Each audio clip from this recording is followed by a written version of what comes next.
Hello，大家好，我是喜欢花鸟虫鱼的老魏。今天老魏来带大家来看一下这对通过杂交繁殖出来的晚鸟精品。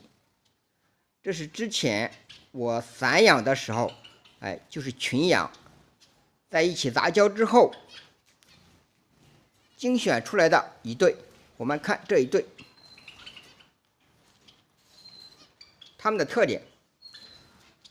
这一只我们看，它是白头灰身子，身子是灰色的，头是白色的。而这一只呢，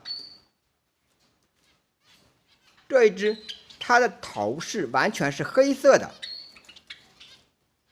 我们知道，灰纹的脸上，脸颊有2块白色的斑块哈，这是普通的灰纹。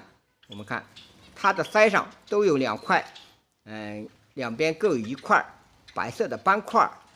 而这一只呢，通过杂交之后，它完全变成了黑头，就说它的斑块没有了。这个是非常少见的哈，这种情况。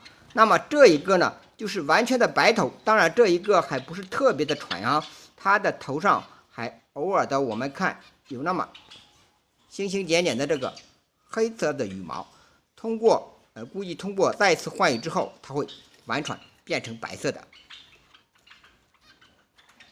这是杂交的成果啊，通过灰纹和白纹杂交，然后期传，它们出来了这样的品种，非常的少见。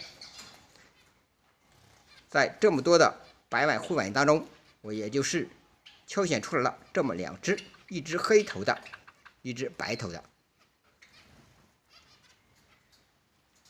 我们看它们如果繁殖之后会出来什么样的鸟宝宝。